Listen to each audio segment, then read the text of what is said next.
Bonjour les amis, aujourd'hui on se rend au bureau de police, rencontrer Bauduin, un des techno-conseillers et spécialiste de la prévention du vol à la ruse. En effet, plusieurs cas se sont déjà déroulés dans l'entité, et c'est bien dommage. Afin d'éviter que cela vous arrive, le référentiel de Comines-Warneton a décidé de vous informer. A tout de suite.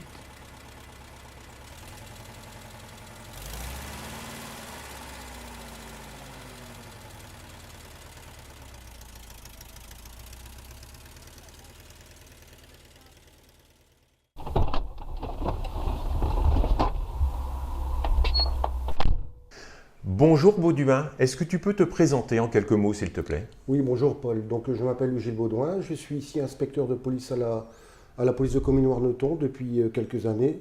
Je travaille en secteur proximité et je m'occupe depuis quelques années également en tant que conseiller en prévention vol. À propos de vol, on entend quelquefois le vol à la ruse. C'est quoi un vol à la ruse? Voilà, un vol à la rue, c'est un vol qui se commet principalement par des personnes mal intentionnées qui se présentent chez les gens et se présentent en tant que faux policier par exemple, ou faux agent des eaux, ou d'autres subterfuges, mais toujours dans une manière de tromper la personne chez qui ils se présentent. Donc, Et qui peut être victime d'un vol à la ruse? Est-ce qu'il y a une cible bien précise? écoute, je dirais bien que ce sont principalement les personnes âgées, les personnes qui vivent seules, qui sont atteints par ce genre de phénomène. Mais bon, je veux dire, il n'y a pas de ligne conductrice. Tout le monde peut être victime d'un vol, vu qu'à partir du moment où c'est une manipulation, d'escroquerie, tout le monde peut être atteint par ce genre de phénomène. Et on peut reconnaître un voleur à la ruse? Comment est-ce qu'on peut détecter qu'il y a quelque chose qui se passe éventuellement dans le voisinage? Voilà, bon, ces gens circulent principalement en camionnette, se font passer par des faux entrepreneurs. Donc on peut repérer une camionnette qui circule à plusieurs reprises dans la rue. Et lorsqu'ils se présentent à votre domicile, parfois ils sont très mal habillés. Par exemple, un faux policier ne sera jamais habillé comme un vrai policier comme nous. D'accord. Avec un parka, D'accord. avec un pull avec des nominettes. On sonne à la porte chez moi. Je suis pas sûr. Que faire? Vous avez toujours la possibilité de demander une carte de légitimation à la personne. Et tous les contrôleurs de compteurs électriques, de compteurs d'eau, que sais-je, ils ont tous un identifiant bien précis? Tout à fait. Et normalement, ils sont tous porteurs d'une carte de légitimation. Et donc, je peux demander à voir la carte. Et est-ce que je peux aller jusqu'à demander de voir la carte d'identité? Vous pouvez toujours demander, mais sachez que seules les forces de l'ordre peuvent se permettre de demander une carte d'identité. Mais s'ils ne la présentent pas, méfiez-vous encore plus. Alors, je me suis fait avoir, le voleur est rentré à la maison, qu'est-ce que je peux faire? Bon, sachez aussi que la plupart des vols par ruse, ce sont des vols qui se commettent sans violence.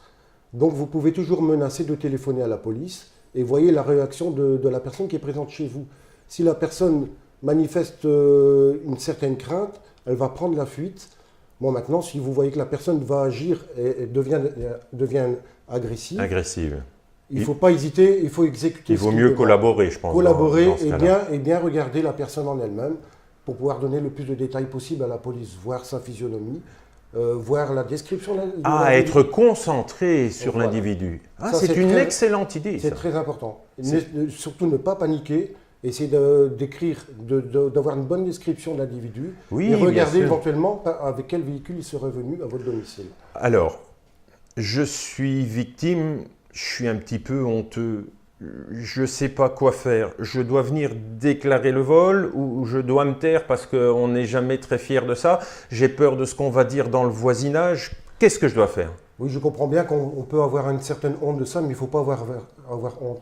On est tout d'abord une victime d'un escroc qui est très expérimenté et qui utilise cette manière de faire tous les jours à divers endroits.